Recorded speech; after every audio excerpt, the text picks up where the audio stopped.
Hey guys, Andy here from Mediocre Hobbies, and I thought we would have a little bit of fun with the final video of the year. What I'm going to do is I'm going to go through my top 10 favorite miniature releases from Games Workshop this year. Obviously, they bring out absolutely stunning miniatures every single week, so picking some of the best out of that list is actually quite difficult. I in fact started with the concept of just doing top 5 and literally couldn't cut it down to 5. So I'm going to do top 10 and we're going to go through it and have a little bit of a chat about each one.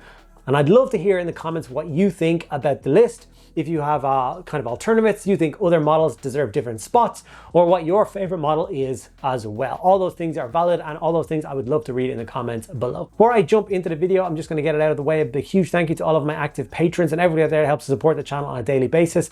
Either by simply watching my videos, that's amazing, thank you so much. If you drop comments and ask questions, that's incredible, helps push the videos out to more people. And making sure you're subscribed. Obviously that helps the channel grow, which helps other people take notice of us, whether that be kind of promoters or people looking to show off products and stuff like that. So all those things are super important and I really do appreciate it. Obviously, if you go the extra mile and you sign up to Patreon, that literally helps keep the lights on, the cameras rolling. So thank you guys so much. You get a whole host of benefits for being involved in that, such as private Discord server, extra videos every single week, extra podcast episodes, painting competitions, community showcases, and we do giveaways every single month. This month we are giving away an airbrush with a compressor. So if you're not involved in airbrushing and you thought about getting started yourself, by simply being a patron of ours at any tier, you're in with a chance of winning this, and we will send it absolutely anywhere in the world. So don't worry about that. Okay, with that information out of the way, let's dive in and have a look at this list. We're going to go in reverse order. So I'm going to go by 10,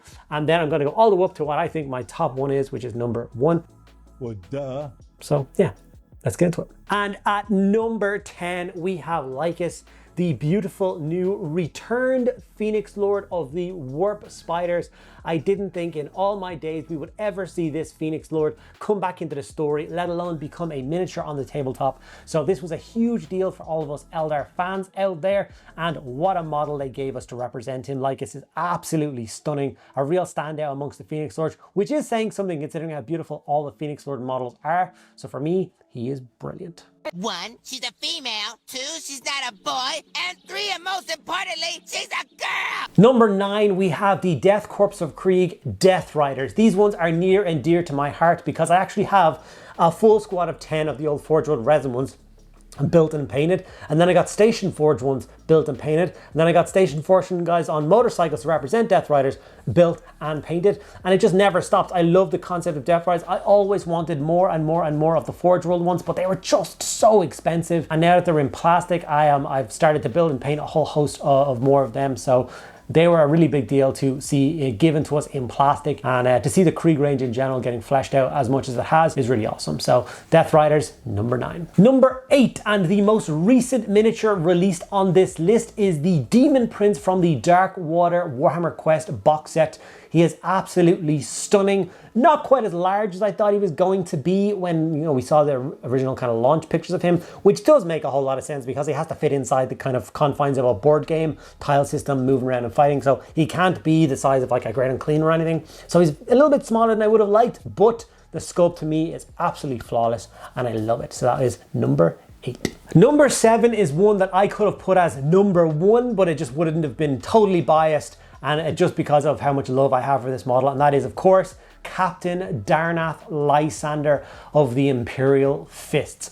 I've been waiting for a new updated model for this guy for about 20 years, and they did not disappoint. Captain Lysander is beautiful, he is fully built and painted, and he is leading a whole host of new Imperial Fist Terminators for me, and he will be fielded in many games in 2026, that I promise you. Number 6, and we're staying on the Space Marines, this time going over to the Frosty Halls of Fenris to talk about Logan Grimnar. Now, Games Workshop has been doing this whole thing of making these kind of amazing characters be more scenic bases, like what they did with Helbricht and Azrael, and now they do with Logan Grimnar, where it's not just a single model on the base. This guy's flanked by 2 wolves, very reminiscent of Russ himself. And honestly, I think the version of this model they gave us previously on the sleigh was one of the worst models. In fact, might be the worst Space Marine model ever released. I despise it. Him himself off of that sleigh, incredible sculpt. The sleigh and the dogs pulling it, I hate it. So to go from one of my most hated models ever to one of the most beautiful Space Marine sculpts that Games Workshop has ever given us, I think is a real kind of feat. They listened to our feedback and our criticisms and they delivered. So Logan Grimnar, number 6. Number 5, we are jumping over to the halls of the old world, talking about Meow Ying, the beautiful dragon. Obviously this miniature encompasses 2 models, her on foot, absolutely incredible, but we're not here to talk about her, even though she's amazing. The dragon. I have always loved dragons. I don't know how many dragons are built and painted in this room. Dragons are a big part of my love for fantasy, and the kind of Chinese aesthetic of dragon, the ones without wings, the serpentine, are absolutely my favorite. So when that white one came out of the water in Shang-Chi, I damn near fell out of my chair. So I absolutely love it, hence why I painted mine kind of to match him. And yeah, love it. What a sculpt. So it kind of slots right in there at number 5. Number 4 might be a little bit controversial, as there's been so many incredible sculpts that have come before it on this list.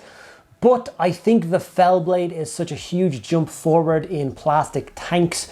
And a lot of the things that we put in this kind of list are always going to be a lot of natural things. They're always going to look better and be sculpted easier and kind of more standoutish. Things with scales and wings and hair and fur are always going to be kind of more special. So to have a tank which stood out to me that much is saying something. The Fellblade, of course, being a sculpt which is magnificent. I've always had a soft spot in my heart for one. I never took the plunge and bought any of the resin ones. So I was very, very pleased when I got my grubby mitts on the plastic one and I got it painted up straight away. Obviously it's not something you will take in most common games, but I definitely want to field it in 1 or 2 games this year, next year 2026, with my Heresy army and see what it can do. I had a blast painting it up, and I don't think it's going to be the last piece of large scale armor done for my Imperial Fist army anytime soon. So number 4, the humble Fellblade. Number 3 gets its spot for not only being an absolutely beautiful model, but being 2 things. One, not something that Games Workshop hasn't done a lot of before. I don't think they've ever sculpted a model that kind of matches this aesthetic before.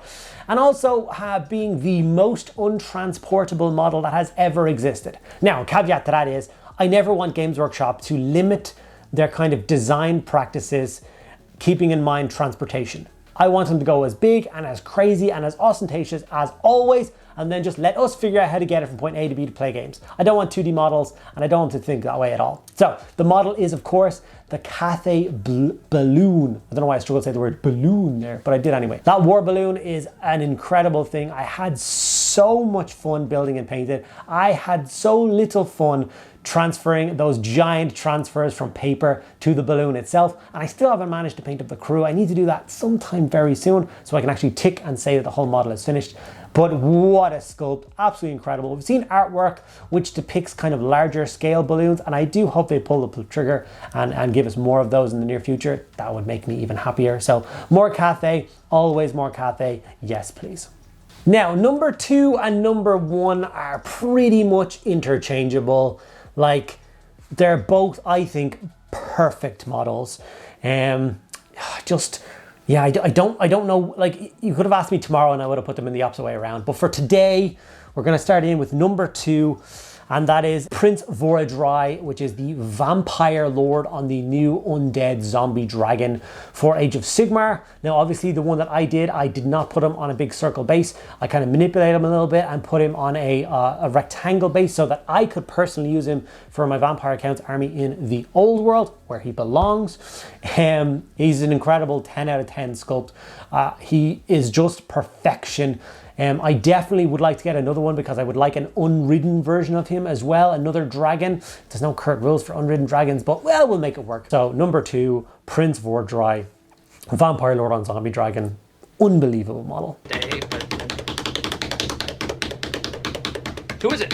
Who's the bird? And number 1, going along with what Games Workshop thought was the best model of 2025, it is of course plastic Fulgrim for the new Emperor's Children range. This goes for pretty much the entire Emperor's Children range. Before the release of all the new plastics, I was not an Emperor's Children fan. I would have never considered myself to have gone off and started to build and paint an Emperor's Children army ever. I had no inclination to do it at all. but the sculpts were just so good and I had so much fun painting up Fulgrim that I will definitely be expanding out the models that I already have and getting a 1500, 2000 point army done for those guys and having them on my shelf. So Fulgrim, do I need to say more? I think all of us in the community are in agreement that it is the best model Games Workshop brought out last year. At least that is my personal opinion. And there you have it, my top 10 releases by Games Workshop this year, 2025. What a year they've given us. I cannot wait to see what they give us in 2026. Things just get bigger and crazier and more expensive. He said it! He said it! As the years go on, and I for one am here for it. Now, a few extra bits and pieces that I would love to just talk about very quickly at the end of this video, so please do stick around for another kind of 30 seconds, 45 seconds. So in 2026, we over here at Mediocre Hobbies are just going to be expanding out a little bit.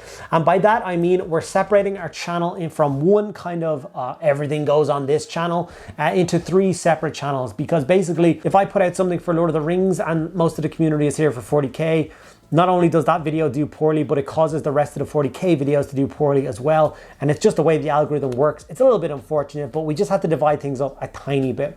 So from January 1st, the new week, we will be having 3 separate channels. We will be having every single Monday, we will be posting on Middle Earth Monday. That's the name of the channel, Middle Earth Monday, linked below. And we'll be posting all our Lord of the Rings content there. We're going to be starting a whole Quest of the Ring Bearer series and going through it every single week and doing some cool Lord of the Rings hobby there. Big Lord of the Rings fan, so I hope you guys are too and you're excited to see where we go with that.